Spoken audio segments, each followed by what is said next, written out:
कि स्वामी जी, जब कोई वाणी गायन या संगीत सुनते हैं तब राज्य को देखने की तड़प हो उठती है। आंख से आंसू निकल जाते हैं, लेकिन उस वक्त चितवनी नहीं कर सकते। और जब चितवनी करने बैठते हैं तब ऐसा विरह नहीं उत्पन्न होता। फिर भी ध्यान के समय अगर आंख से आंसू निकले तब भी शरीर का भान होता रहता है। इसको किस प्रकार से समझें और किस प्रकार का विरह लाएं? देखिए, ये साधना की प्रारंभिक अवस्था है। साधना किसको कहते हैं? साध्य अर्थात अक्षरातीत को पाने के लिए जो भी प्रक्रिया की जाती है उसको साधना कहते हैं। आप सत्व रजतम के पालने में झूल रहे हैं। जब आप चर्चा का श्रवण करते हैं तो रजोगुण के संस्कारों के अनुसार आपका मन चंचल रहता है। सतोगुण के संस्कारों के अनुसार आपके आंसू आते हैं, विरह का भाव पैदा हो जाता है। लेकिन जब चितवनी में बैठते हैं तो रजोगुण के संस्कार प्रबल होते हैं, साथ साथ तमोगुण भी जुड़ा होता है।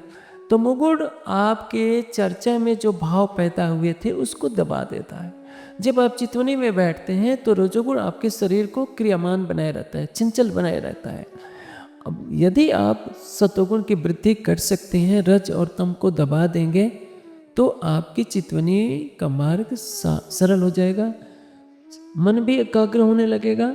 और चितवनी में बैठने पर आपको पहले जैसे जो चर्चा के समय आपके जो भाव आए थे, प्रेम आया था, वैसी ही अनुभूति होने लगेगी। इसलिए रज और तम को दबाने के लिए या उसके संस्कारों को दग्ध करने के लिए आहार की सूक्ष्मता अनिवार्य है। आहार सूक्ष्म होना चाहिए, कभी भी ठूस ठूस कर खाने की आदत नहीं डालनी चाहिए। रात्रि का भोजन सात्विक होना चाहिए, अल्प होना चाहिए और 8 बजे से पहले होना चाहिए। 7 बजे तक करें और अच्छा, 6 बजे तक करेंगे अति उत्तम। लेकिन 6 बजे नहीं बज सकता है तो 7 बजे तक गृहस्थी में 8 बजे तक भी चल जाएगा। उसके बाद कुछ भारी पदार्थ बिल्कुल न खाइए। पानी का प्रयोग आप पूरी रात कर सकते हैं। आहार की सात्विकता, अटूट श्रद्धा, महापुरुषों के वचनों पर अटूट श्रद्धा, राज्य के प्रति अटूट समर्पण, अटूट विश्वास और पूर्ण पुरुषार्थ, ये अनिवार्य है। यदि आप ऐसा नहीं करते हैं तो आप लक्ष्य तक नहीं पहुंच पाएंगे। आप चलते रहिए ध्यान के मार्ग पर। आपको जब ध्यान की अनुभूति होने लगेगी, आनंद मिलने लगेगा, तो सारे ब्रह्मांड का राज्य भी आप ठुकरा देंगे, क्योंकि आपको इसके बिना चैन ही नहीं मिलेगा। अगला प्रश्न ये है कि स्वामी जी, आपने अभी दाहोद की जागनी यात्रा में और कल के प्रसंग में भी मोहम्मद साहब का दृष्टांत देकर प्रारंभ में दिल में ध्यान करने की बात कही थी। लेकिन मेरे साथ ऐसा होता है कि कुछ समय बाद शरीर तो स्थिर होने लगता है, हल्का लगने लगता है, लेकिन हृदय की धड़कनें बढ़ने लगती है और शरीर का वक्ष स्थल भी उसी प्रकार हिलता है। उसका समाधान क्या है? शरीर का वक्ष स्थल भी हिलने लगता है। देखिए, ये भावुकता के कारण होता है। मैंने कल विस्तार से इस बात को बताया था कि दिल में ध्यान करने का भाव केवल हमेशा यहाँ ही नहीं है। आप सतगुरु का ध्यान करते हैं तो सतगुरु को तो आगे ही बैठाते हैं। हाँ, कुछ पलों के लिए आप ये भाव लेते हैं कि मैं अपने हृदय में बसा लिया हूँ। जब ध्यान करते करते आपको शरीर का पता ही नहीं रहेगा तो ये वक्षस्थल भी तो नहीं रहेगा। शुरू में ये भाव लेना है। जैसे मैंने आपको दृष्टांत दिया, कोई आपका प्रेमी कोई चीज़ देता है तो आपको हृदय से लगाकर उसके प्रति प्रेम की अभिव्यक्ति करते हैं। तो उसी तरह से कल चौपाई मैंने बोली थी कि मेरी छाती दिल की कोमल, तिनसे तुम्हारे पाँव दो कोमल। तो ये थोड़े देर के लिए ही तो होगा, आधे 1 मिनट के लिए भाव होगा कि राजी के चरण कमल मेरे हृदय में हैं। लेकिन जब आप ध्यान में, तो आपको 1 घंटे से ऊपर बैठना है, 2 घंटे, 3 घंटे, 4 घंटे बैठना है, तो आप राज्य के नक्शे सिक्तक श्रृंगार को अपने हृदय में भाव लेकर अब आप प्रारंभ कीजिए, सदगुरु का ध्यान कीजिए। तो सदगुरु को तो सामने ही बैठाएंगे। और मैंने कहा कि जैसे मिसाइल छोड़नी होती है इस्लामाबाद पर, तो कंप्यूटर के स्क्रीन पर ही दूरी मापते हैं, किस जगह पर गिरानी है वो करके बटन दबा देते हैं। उसी तरह से सामने सदगुरु को बैठा लिया, इतनी ही जगह में भाव ले लिए कि अपने हमने काल माया योग माया को पार करके परम धाम में प्रवेश करना। तो एक अब नियंत्रण कौन कर रहा है? आपका अंतःकरण। भले ही आपने सदगुरु को अपने सामने विराजमान किया है और आप अपनी इतनी ही दूरी में काल माया योग माया पार करके परम धाम में चल गए, लेकिन आप उसका ये सारे विचार कहाँ से चल रहे हैं? मन के द्वारा चल रहे हैं, अर्थात हृदय से चल रहे हैं। तो किसी न किसी रूप में हृदय को ही कहा जाएगा कि हृदय में ध्यान चल रहा है। और जब वो सारी प्रक्रिया पूरी हो, जब प्रेम आ जाएगा तो शरीर का आभास नहीं रहेगा। आपने तो ये चमड़े का जो शरीर है, स्थूल शरीर, मैंने कह रहा हूँ कि आप इस स्थूल शरीर को तो पहले ही आपने भुला दिया है, तो हृदय में ध्यान करने का प्रसंग नहीं रहा, लेकिन प्रारंभ वहीं से करना पड़ेगा, क्योंकि प्रेम की उत्पत्ति वहीं से होती है।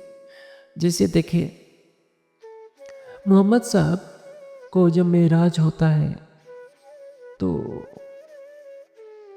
एक मस्जिद है जिसके लिए दावा करते हैं, क्रिश्चियन कहते हैं कि हमारा है, मुस्लिम कहते हैं हमारा, यहूदी कहते हैं हमारा, बैतुल मुकद्दस से क्या क्या उसका नाम है। तो मोहम्मद की सूरता, मोहम्मद साहब जब नमाज पढ़ रहे थे या जो भी उनकी इस्लामिक मान्यता है, जब्राइल फरिश्ता आता है, उनकी सूरता को योग माया में ले जाता है। बाद में रफ रफ इश्क का तख्त आता है जो मूल मिलावे में उनकी आत्मा को ले जाता है। ये मूल आधार है।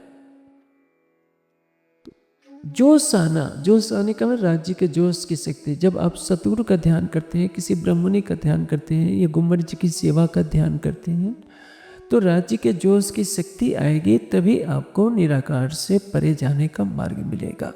इसके पहले मन बुद्धि का खेल चल रहा होता है। पुराण संहिता में भी यह वर्णन आता है कि पांचों देवता जब जा रहे होते हैं तो सुमंगला शक्ति प्रकट होता, रोगोत्तरिणी शक्ति प्रकट होकर कहती है कि जब तक तुम्हारे ऊपर सुमंगला शक्ति की कृपा नहीं होगी, निराकार से परे तुम नहीं जा सकते। तो पांचों देवगण सुमंगला की आराधना करते हैं, तब ये निराकार से परे होकर बेहद में जाते हैं। उसी तरह से जब तक आपके साथ राज्य का जोश नहीं जुड़ेगा, आपकी सुरता निराकार को पार करके योग माया के ब्रह्मांड में नहीं पहुंच सकती है। और राज्य का यदि प्रेम नहीं आया तो आपकी सुरता सरवर सागर से होते हुए मूल मिलावे में नहीं पहुंच सकती है और आपको राज्य का दीदार नहीं हो सकता है। इसलिए मोटे तौर पर हमने केवल एक आधार बना दिया है, ये सारी बातें न कहकर कि सतगुरु का कैसे ध्यान करना है, किसी ब्रह्मणि का ध्यान कैसे करना है, वो केवल इसलिए कि संसार से अलग हटकर जिस परमात्मा ने अपने हृदय में युगल स्वरूप को बसाया है, या गुम्मट जी की सेवा के ऊपर युगल स्वरूप का भाव लेकर, क्योंकि ये अग्नि ब्रह्मांड की सारी शोभा किसकी है? महामती जी की। महामती जी के धाम हृदय में युगल स्वरूप विराजमान है। आप उनके निवास स्थान गुम्मट जी में जो सिंहासन है उस पर भाव रखिए कि युगल स्वरूप विराजमान है, तो ये भावना आपके अंदर राज्य का जोश बरतेगी और आपकी सुरता को योग माया के ब्रह्मांड में ले जाएगी। आगे यदि आपके अंदर विरह प्रेम का रस आ गया तो आपकी सुरता को योग माया परम धाम में पहुंचने से कोई भी रोक नहीं सकता। इसलिए हमें उसमें लगे रहना चाहिए। जब वो समय आता है तो अपने आप आगे क्या होगा आपको सोचने की आवश्यकता नहीं है। जैसे जैसे आपका ध्यान गहराता जाएगा, आपका हृदय प्रेम से भरता जाएगा, अपने आप सब कुछ सारा परम धाम दिखता जाएगा। नख से सिख तक राज्य श्यामा जी की शोभा दिखती जाएगी। अधिक जानकारी हेतु हमारी वेबसाइट www.spjin.org पर आएं और हमारे YouTube चैनल को सब्सक्राइब करें। धन्यवाद।